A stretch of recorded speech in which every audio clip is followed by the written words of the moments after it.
They left me beneath the porch light, slumped on my grandmother's old swing like discarded waste. No letter, no goodbye. Just the distant sound of tires crunching gravel and the red glow of tail lights vanishing into the night. I couldn't stand. Breathing felt like drowning. My lungs gurgled with fluid. My skin stretched thin across brittle bones. Fever blurred the stars overhead, making them swirl like oil on water. The scent of mildew and fading lavender clung to the air. I remember the metallic tang of blood on my tongue. But most of all, I remember her eyes, cold, indifferent, as she stepped over my body to climb back into the car. No hesitation. No glance back. Just the soft thud of the door shutting behind her, and the way she turned her head as if I were already a memory. My wife. My light. My executioner. I saw her mother's voice woven through her spine in the way she carried herself. You've done enough, sweetheart.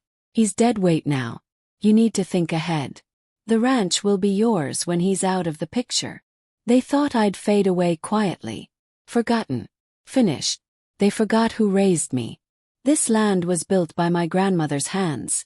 Calloused, blistered, unyielding.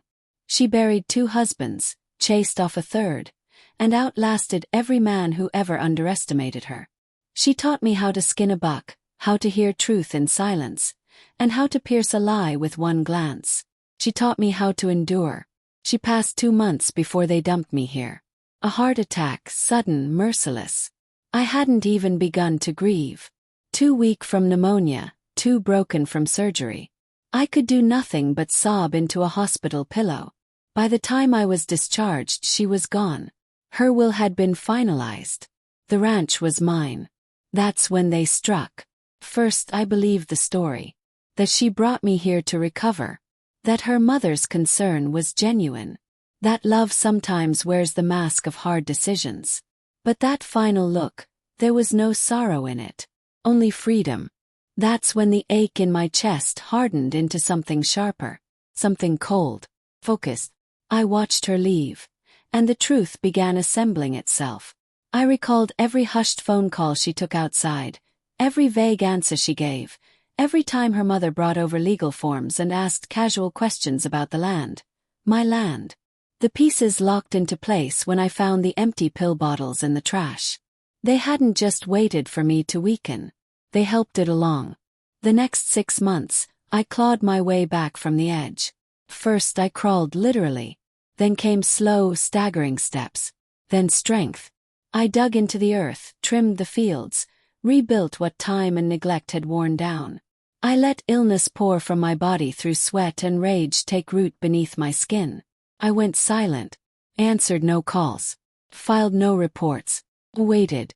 She assumed I was broken. Hello. Nothing but a dying ghost in an abandoned house. She was wrong.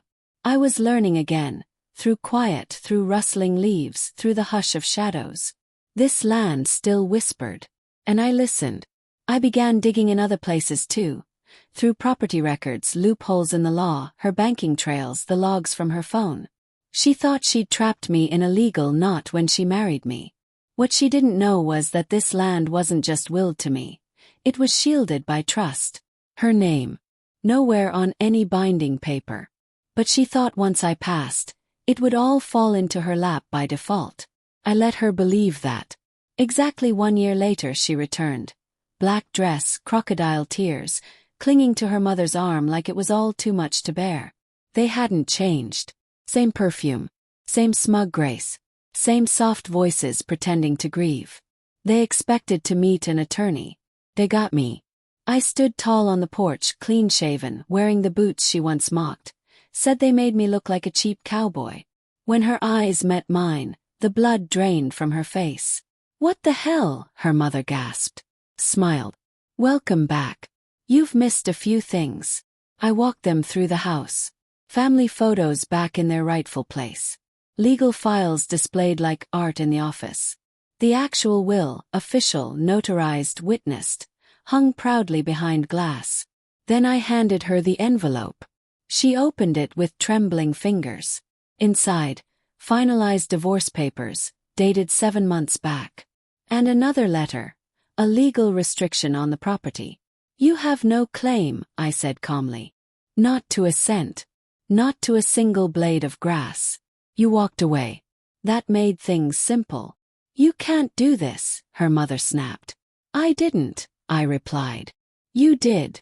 I stepped forward, just close enough to smell the familiar floral notes of her perfume.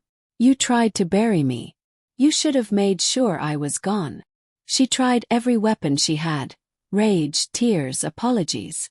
None of it mattered. I remembered the porch. I remembered that swing. The rotting wood. The sound of her heels stepping over my body like I was already in the ground. I told them to go, to leave the way they came. And when she stood by the car, she turned to glance back, maybe hoping to see some part of me still reaching for her. But there was nothing left. The air feels cleaner now. Some nights I sit on that same swing, healthy, whole, alone, and run my fingers across the worn cracks in the wood. I think about how close I came to dying there. She came looking for a grave.